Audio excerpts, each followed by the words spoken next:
Nagaminladi, Najananinga Manya. Hello, everybody.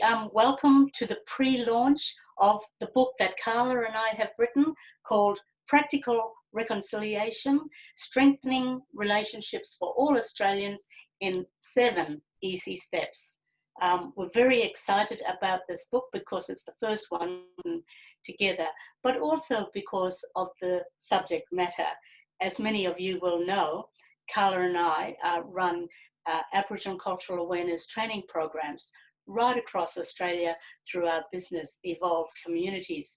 So the book is an accompanying guide to that course, but also available to people who haven't done any of our training programs. Carla, welcome, Carla Rogers, my co-partner.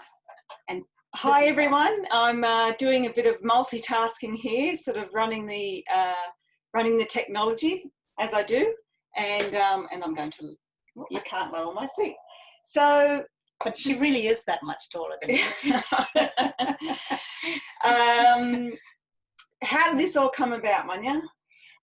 It came about through our program that we run together called Indigenous Cultural Awareness Program, and we wanted there to be something additional to accompany the program. Yes? Yeah, so we have 7 core cultural competencies that we explore through our program. And so each of those we spend about an hour exploring, and we wanted to share this more widely with people.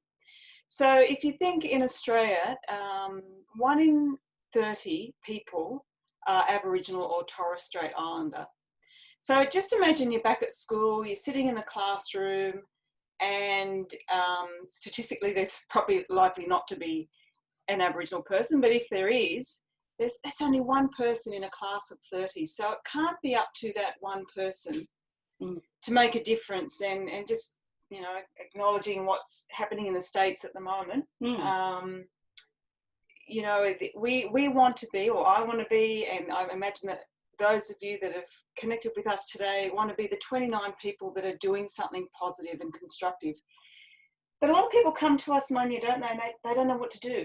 Often they don't know where to start. People say, look, we really want to help, but, you know, where do I go to? Where do I start? So really, the course is aimed at that, giving people practical ideas of what they can do to make a difference. So these are what we think that when we're saying the 7 steps, these are the things that I've found helpful to really know as a non-Indigenous person. So really things that I've found helpful to know to help me increase my confidence when engaging with Aboriginal and Torres Strait Islander people. We've got the 7 steps up here, Carla. Yeah. So we've got... Manya probably can't read. No, I can't. So I've got to put my glasses on. Reconciliation, which is the first step. Then exploring diversity, our history, our shared history as well, communication and cultural baggage, and we're just going to expand on those a little bit more in a moment. Kinship, privilege, and then what do we do with all this? So what? What do we do? And then so the 7th step is, which is I guess the pinnacle of practical reconciliation, is how to be an ally to Aboriginal and Torres Strait Islander people. Manya, did you do an acknowledgement of country or just? Oh no, just acknowledged everyone because we're here on Wadi Wadi land, of course. So. Well, we are but right. You'll all be on different country. But we'll jump into that in a moment, just about diversity. But one thing that we can all do to increase cultural safety is an acknowledgement of country. And you don't have to be scared about doing this. We've got the words, we've got a card here and the words right here for you. So if you don't know whose country you're on, but we definitely encourage everyone to find out the name of the country that you're working on or living on. But we've got 2 examples here. And example 1 is, if you don't know whose country it is, I acknowledge the traditional owners of the land on which we meet today and pay my respects to elders past and present. So there you have it. And we will be sending anyone that purchases our book today will be getting one of these. And It's really lovely. You can pop it in your wallet. Yep. And I feel like I'm going to sell the steak knives in a minute. I didn't mean to be getting into this right now. There's more. And it has the protocol on here. So what's the difference between acknowledgement and welcome? And speaking about country, Manya, do you want to go into the first step and just we'll go into that in a moment. But in talking about reconciliation, Manya and I have come up with a really simple 3-step approach to improving relationships. And a nod and shout out to Dr. Rosina McAlpine, who's on the call and helped us develop this. Dr. Rosina is a parenting expert, which a lot of people are needing at the moment during COVID with homeschooling. So there's 3 steps, the 3 R's. First is to reflect, the second is to relate, and the third is to reconcile, to work out a way forward together. And we have lots of simple examples that we use for this, and you can use it every day in your with your children, in any interaction really, especially when there's conflict. So in the book we unpack quite a few stories of how we apply the R3 approach. Have we got that? No. Okay. So the next step then is diversity. And as many of you will know, there's a great diversity among Indigenous peoples right across the country. So many different nations. You only have to look at the AATSIS map of Indigenous Australia to see that that's true. There's something like, I think, 140, some people debate the exact number, languages that are still being spoken today, although many are threatened with extinction, of course. So we really need to jump on board and learn Aboriginal languages so that we preserve them as well. I think we've got that map up next.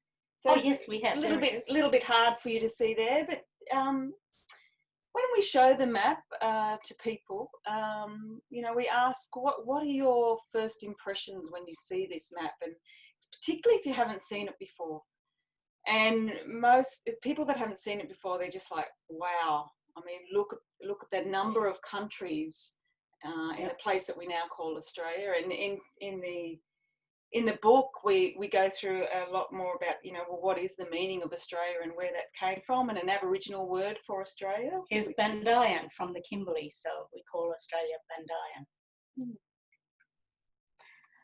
Okay, so also as part of the diversity, it often comes up indigeneity. So who is Aboriginal? People want to know.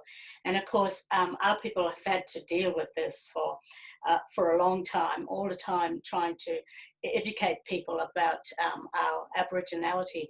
And we have a joke and we laugh about it now. Well, before we get there, the current government definition is 3-pronged. First of all, you have to be of Aboriginal or Torres Strait Islander descent. You must identify as an Aboriginal or Torres Strait Islander person, and you have to be recognised by the community as such. And of course, I always stress that this is a government definition. For Aboriginal people, you'll find that it's not as strict as that. For some of our mob, it's enough that you come down the line of an Aboriginal person.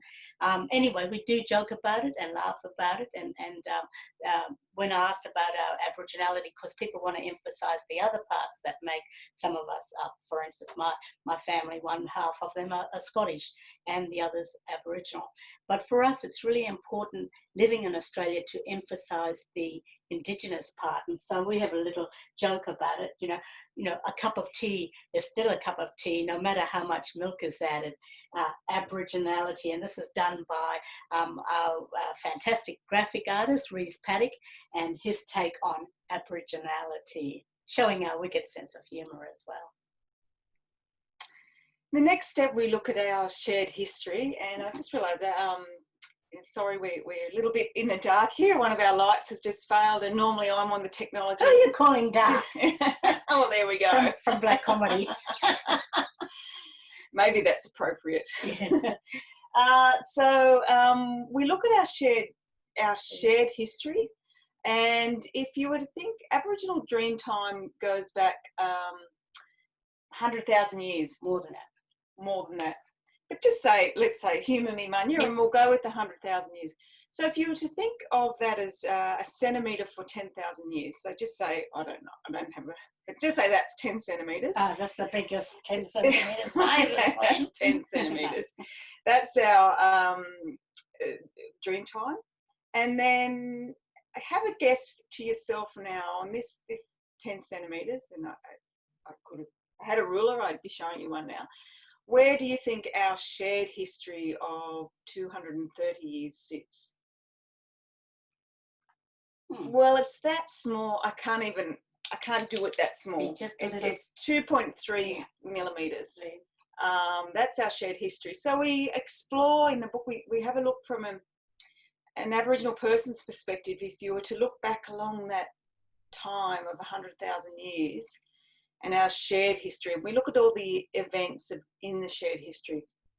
Now, Munya and I say cultural awareness is not a history lesson, is it, Munya, or practical reconciliation? No.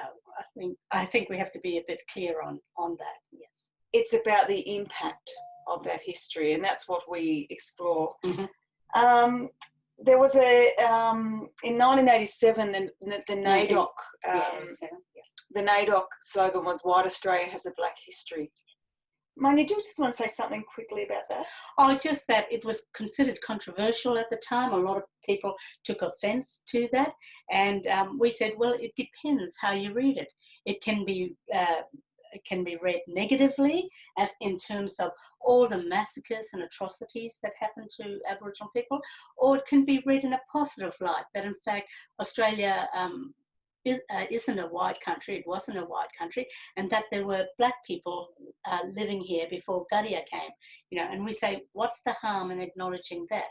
So it can be read both ways, but nonetheless, that's part of consciousness raising, which it did raise the consciousness of Australians generally about that fact that Indigenous people were living here first. So that's just the first. That's just the first 3 steps, and then we have 4 more steps. That's how we illustrate that history exercise, by using what we call the golden ribbon exercise, and we do it in a circle because in Aboriginal culture, time is a circle. It's not a linear thing. So we get people to identify certain historical events along there. And there's Rosina, our fabulous educator friend there with us, and some of the participants that we get along to these. So people can look at those events. Carla's hurrying me on.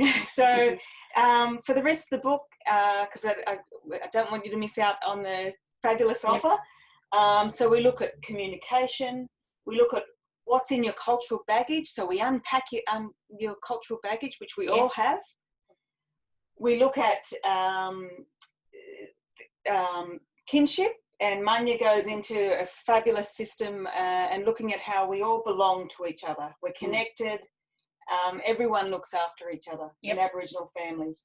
We look at the role of privilege and the gap in Australia, and what role does privilege play in that. And we also look at, that's doing the privilege walk. And we also, the most important thing, as I said, is allies. And what's one thing we can all do at home? It's an invitation that we extend to you in the book as well. We have with the book a practical reconciliation, an ally page. And it's a very interactive page for readers of the book where you can actually do things like the privilege walk.